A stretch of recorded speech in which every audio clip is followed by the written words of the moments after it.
Hello and welcome guys to Deception. In this video we are going to solve the ICSE 2022 Semester 2 Physics Specimen Question Paper officially released by the Council. Along with that we will also talk about the question paper pattern. So make sure that you watch this video till the end, and if you like it, do hit the thumbs up button, share this video with your friends and subscribe to our channel Eduception. Also, hit the bell icon to get notified of all our videos. Without further ado, first let's begin with the question paper pattern. The ICSE 2022 Semester 2 Physics. Guys, the paper will be of 40 marks and you will get 1.5 hours to solve the entire thing. The question paper is divided in two sections. You have section A 10 marks and section B 30 marks. Let's begin with section A. Section A 10 marks. This is a compulsory section and over here you will have to attempt all the questions. In section A you will have question 1 which will have 10 MCQs of 1 mark each to give you 10 into 1, 10 marks. Simple. Moving on to section B. Section B is of 30 marks and over there you will have to solve any 3 questions out of the 4 questions that you get. Each question is of 10 marks, so 3 into 10 gives you 30 marks. You will get question 2, question 3, question 4 and question 5. Out of these 4 questions, you will have to attempt any 3. So guys, that was all regarding the question paper pattern. I know it is very simple and I hope you have understood it.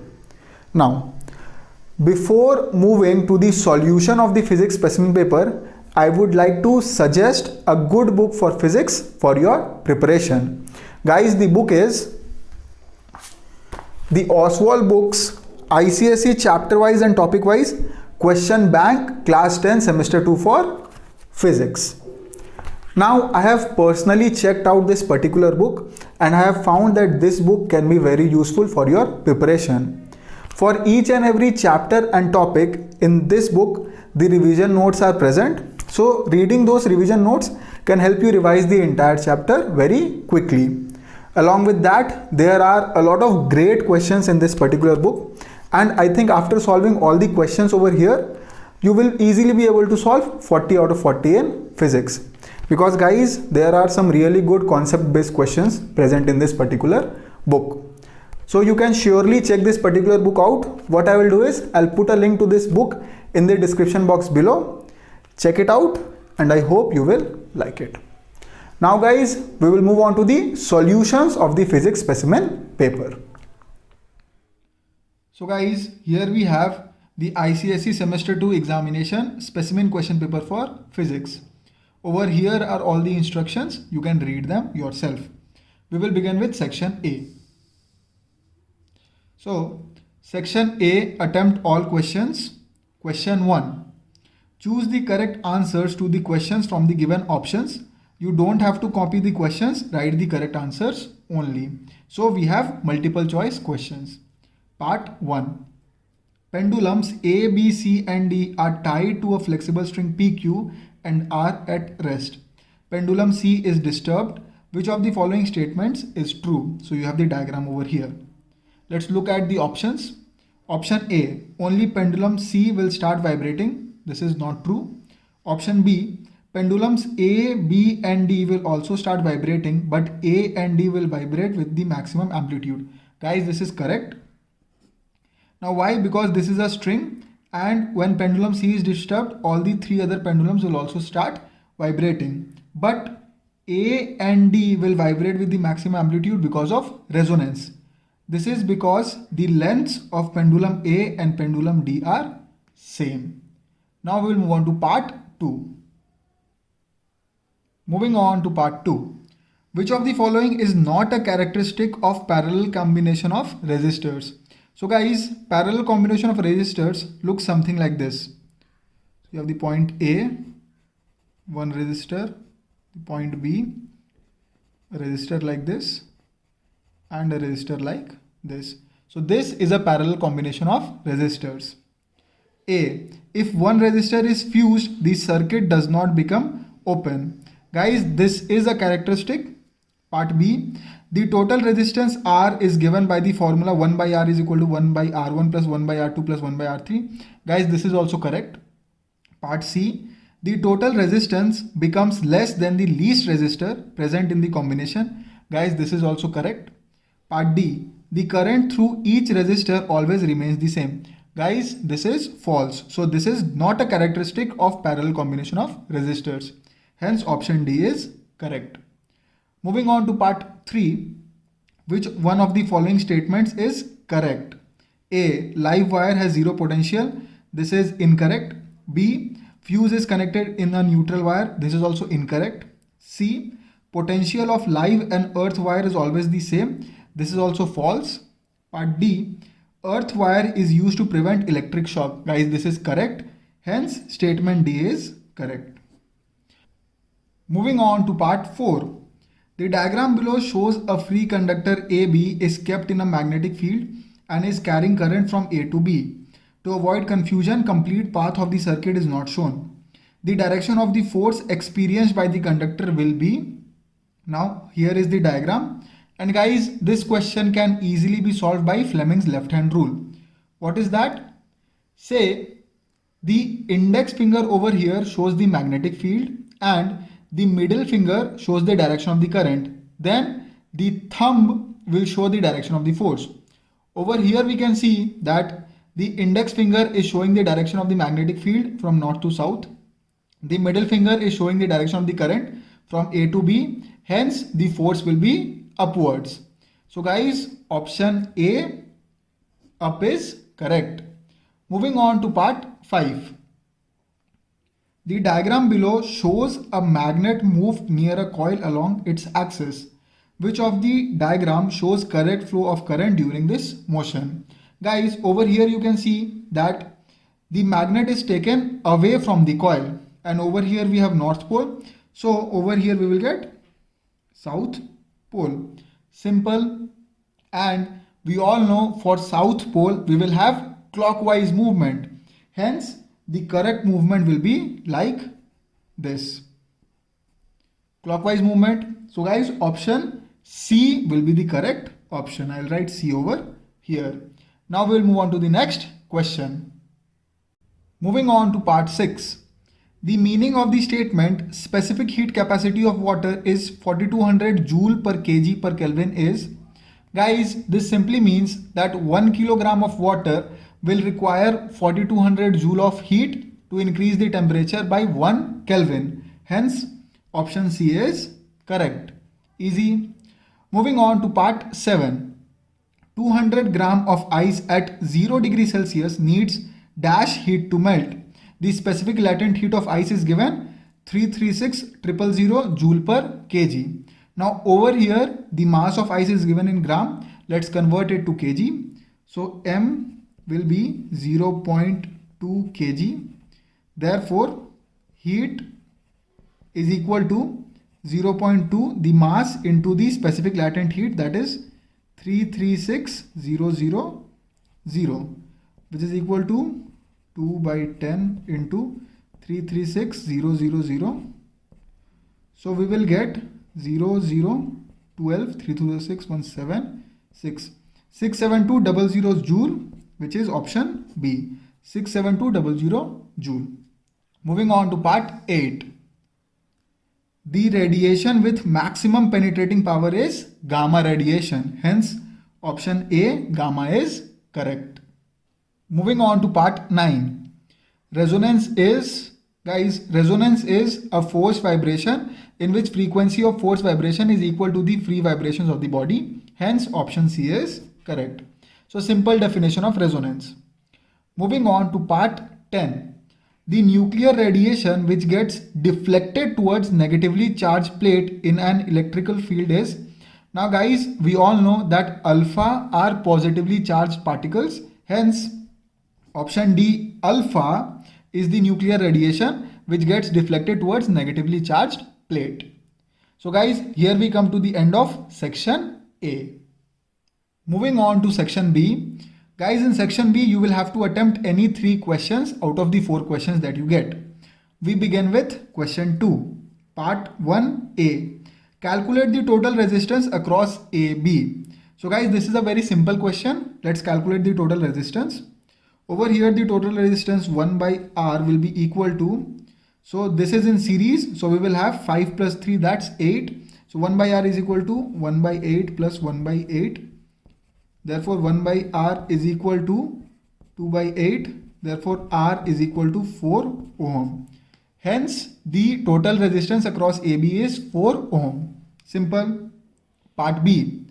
If a cell of EMF 2.4 volt with negligible internal resistance is connected across AB, then calculate the current drawn from the cell. Guys, this can simply be solved by the help of Ohm's law, which is V is equal to IR. Therefore, we will have I is equal to V by R. Let's calculate it over here itself. I is equal to V by R. V is 2.4 volt. So 2.4 and R is 4. So 4 into 1 by 10, 4 6, so 6 by 10, that is 0.6 ampere. Hence, the current drawn from the cell is 0.6 ampere. To subpart A, which will absorb more heat, 10 gram of ice at 0 degree Celsius or 10 gram of water at 0 degree Celsius. Guys, this is also a very simple question. 10 gram of ice at 0 degree Celsius will absorb more heat as compared to 10 gram of water at 0 degree Celsius, because 10 gram of water at 0 degree Celsius will start heating up to become water at a higher temperature. But for 10 gram of ice at 0 degree Celsius, it first needs to get converted to water at 0 degree Celsius. So it will absorb more latent heat. Hence, 10 gram of ice at 0 degree Celsius will absorb more heat because of latent heat.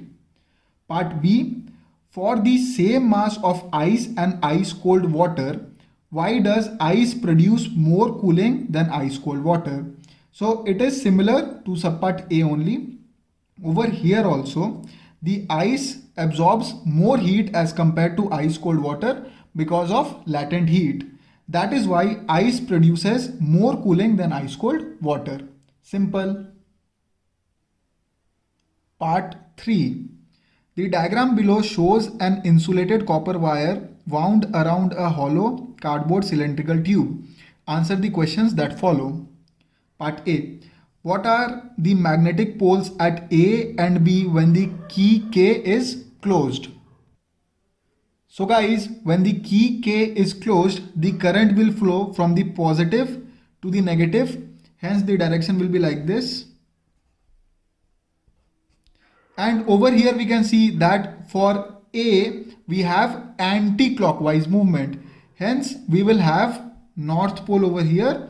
So ultimately we will get south pole over here. So A has north pole and B has south pole. Simple. Part B. State 2 ways to increase the strength of the magnetic field in this coil without changing the coil. So first of all, we can increase the current.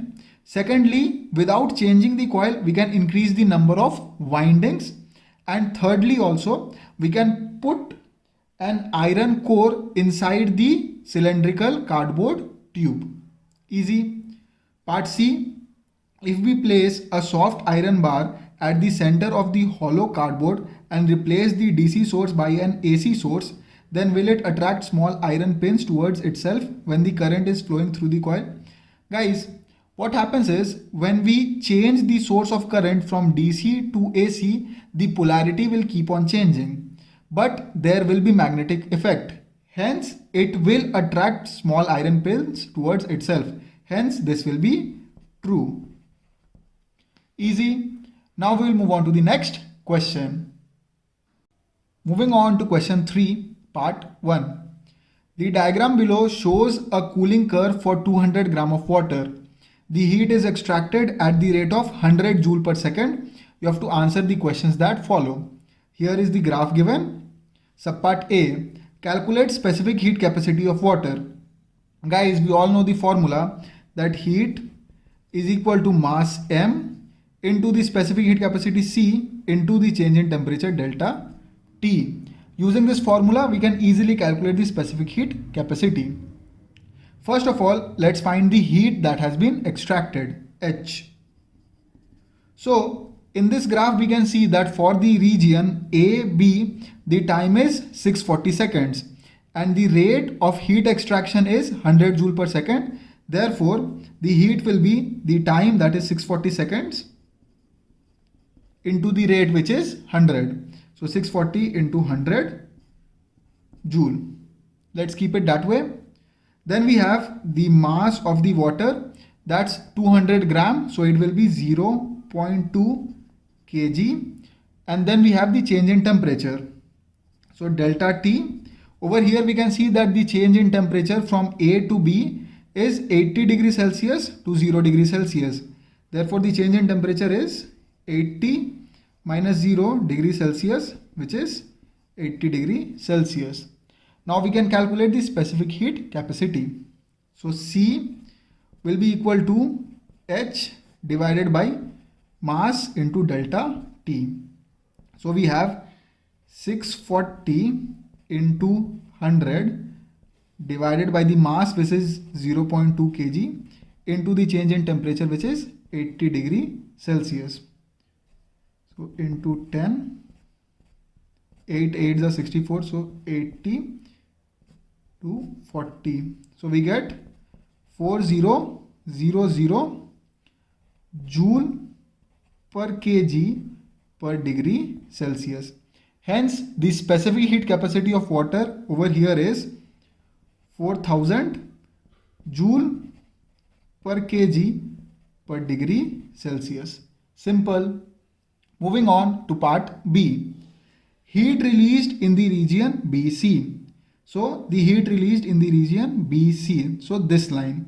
So over here we can find the time taken and then simply multiply it with the rate of heat, which is 100 joule per second.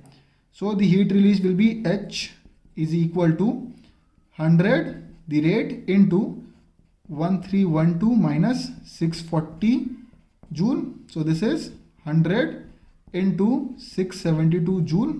So we get 67200 joule. Easy. 67200 joule. Now we'll move on to the next subpart. Moving on to subpart 2A. Observe the diagram given below and state whether the bulb will glow or not when we switch on K.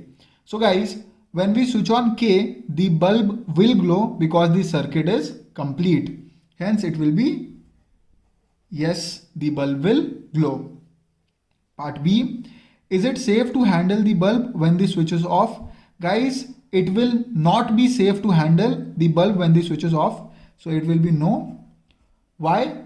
Because you can see that the switch is located in the neutral wire and not on the live wire. Hence current will always keep flowing to the bulb. So it is not safe to handle the bulb even when the switch is off. Part C. Give a reason for your answer in B. So I have already given the reason that the switch is located in the neutral wire and not on the live wire. Hence current will always keep flowing to the bulb even if the switch is on or off. Moving on to subpart 3.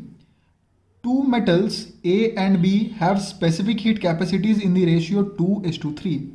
If they are supplied same amount of heat, then A.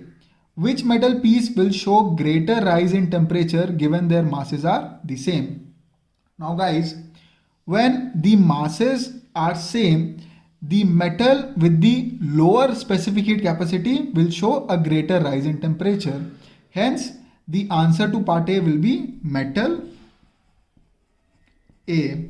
Why? Because the specific heat capacity of metal A is lower than metal B. Part B. Which metal piece will have greater mass if the rise in temperature is the same for both metals? Guys, this will also be metal A. Now, why is that? In part A, we have seen that metal A will show greater rise in temperature given their masses are same. So, if the rise in temperature is same, then metal A will need to have a larger mass. Moving on to subpart C. If the mass ratio of metal A and metal B is 3:5, then calculate the ratio in which their temperature rises. We can easily do that with the formula of heat. We all know that heat is equal to mass into the specific heat capacity into the change in temperature. Therefore, change in temperature is equal to heat divided by mass into the specific heat capacity. So, for metal A, the change in temperature will be heat to A divided by the mass of A into the specific heat capacity of A. Similarly, for metal B, it will be heat supplied to metal B divided by mass of metal B into the specific heat capacity of metal B. So, the ratio will be delta TA divided by delta TB. Now, it is given in the question that they are supplied same amount of heat. So, HA will be equal to HB. Therefore, what we will get? We will get 1 divided by MACA into MB into CB. Easy. So, what we will get? MB by MA into CB by CA. The ratio of mass is given, which is 3:5. So it will be 5 by 3, because 3:5 is for A is to B, and over here we have B is to A. So 5 into 3 into CB by CA. In the question, the ratio of specific heat capacity is also given, which is 2:3. So it will be 3 by 2. So the ratio is 5:2. Simple. 5:2. Easy. Part D. If specific heat capacity of metal A is 0.26 joule per gram per degree Celsius, then calculate the specific heat capacity of metal B. This will also be very simple. So CA by CB is equal to 2 by 3 as given in the question, because the ratio is 2:3. Therefore, 0.26 divided by CB is equal to 2 by 3. Therefore, CB is equal to 0.26 divided by 2 into 3. So 0.13. So therefore, the specific heat capacity of metal B will be 0.39 joule per gram per degree Celsius. Simple. Moving on to question 4.1 part A. Which one of the following graphs, A or B, shows free vibrations in vacuum and which one shows free vibrations in a medium? We have both the graphs over here. Now you can see that for graph A, the wave has a constant amplitude, but for graph B, the wave has a decreasing amplitude. So graph A shows free vibrations in vacuum and graph B shows free vibrations in a medium. Simple. Subpart B, how did you come to this conclusion? So I have already mentioned that for graph A, the wave has a constant amplitude, but for graph B, the wave has a decreasing amplitude. Moving on to subpart 2A. State the Faraday's laws of electromagnetic induction. So the first law is, whenever there is a change in magnetic flux linked with a coil, an EMF is induced. The second law is, the magnitude of the EMF is directly proportional to the rate of change of magnetic flux linked with that coil. Both these laws are simple and you need to learn both these laws by heart. Part B, name one electrical device which works on this principle. So guys, the electrical device which works on this principle is AC generator. Simple. Now we'll move on to the next subpart. Subpart 3. A nucleus 19482X emits an alpha particle. So we will have 19482X minus alpha 42 will give us 19081. Y. A. What will be the atomic number of the daughter nucleus Y? So guys, the atomic number will be 80. B. What will be the number of neutrons in the daughter nucleus Y?